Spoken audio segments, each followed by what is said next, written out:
আসসালামু আলাইকুম ওরহমতুল্লাহি ওয়া বারাকাতুহু। আসন্ন ঈদুল আজহা, আশা করা যায় সবকিছু ঠিকঠাক থাকলে ৭ই জুন বাংলাদেশে ঈদুল আজহা হতে যাচ্ছে। তো সেই কুরবানির ঈদ উপলক্ষে আমাদের সকলেরই কুরবানির প্রস্তুতি নিশ্চয়ই গ্রহণ করা শুরু হয়েছে। তা আমরা কুরবানির পশু যে ক্রয় করব এবং কুরবানি যে দিব, সেক্ষেত্রে আমাদের একটা গুরুত্বপূর্ণ মাসালা হচ্ছে, জানার বিষয় হচ্ছে যে কুরবানির পশুর বয়স কেমন হতে হবে। আল্লাহ রাব্বুল আলামিন কোরআন শরীফে তো ঘোষণা করেছেন, ফাসল্লি লিরাব্বিকা ওয়ানহার, তোমরা আমার জন্য নামাজ পড়ো এবং কুরবানি করো। এখন সেই কুরবানি যে আমরা করব, কুরবানির পশু কোন কোন পশু দিয়ে কুরবানি হয় এবং সেই পশুগুলোর বয়স কেমন হতে হবে, এটা খুবই লক্ষণীয়। কারণ বয়স যদি কুরবানির পশু না হয়ে থাকে, তাহলে আপনি কুরবানি দিচ্ছেন, আপনার টাকা খরচ হচ্ছে, কিন্তু সেই কুরবানি কিন্তু কবুল হবে না এবং সেটা জায়েজও হবে না। এই জন্য আব্দুল ইবনে জাবের রাদিয়াল্লাহু তাআলা আনহু থেকে বর্ণিত, নবী করিম সাল্লাল্লাহু আলাইহি ওয়াসাল্লাম বলেছেন যে তোমরা মুসিন্না ছাড়া কুরবানি দিও না। তো এই মুসিন্না ছাড়া কুরবানি দিও না, এই হাদিসের ব্যাখ্যাটা আমি একটু করে বলছি। তারপরেও কোনো কোনো ওলামায়ে কেরাম মুসিন্নার ব্যাপারে বলেছেন, যদি মুসিন্না হচ্ছে 2 বছর বয়সী প্রাণীকে নবী করিম সাল্লাল্লাহু আলাইহি ওয়াসাল্লাম বলেছেন। আর এর কমে যদি হয়, মিনিমাম 6 মাসের বয়সের হতে হবে।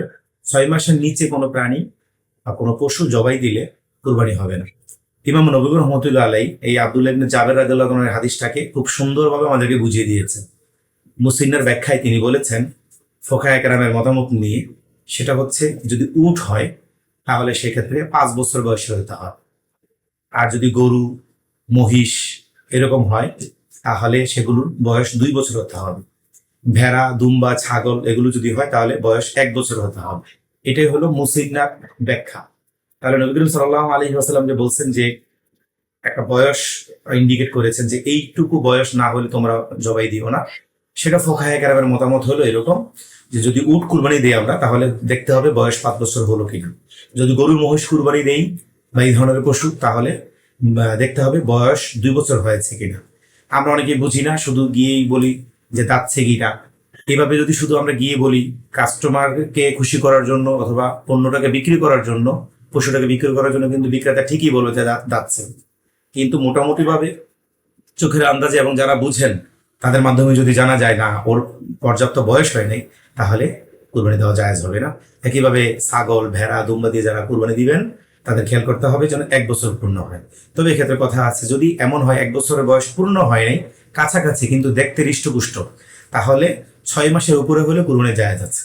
আর যদি 6 মাসের নিচে হয়, তাহলে যতই দেখতে হৃষ্টপুষ্ট মনে হোক না কেন, সেই পশু দিয়ে কুরবানি জায়েজ হবে না।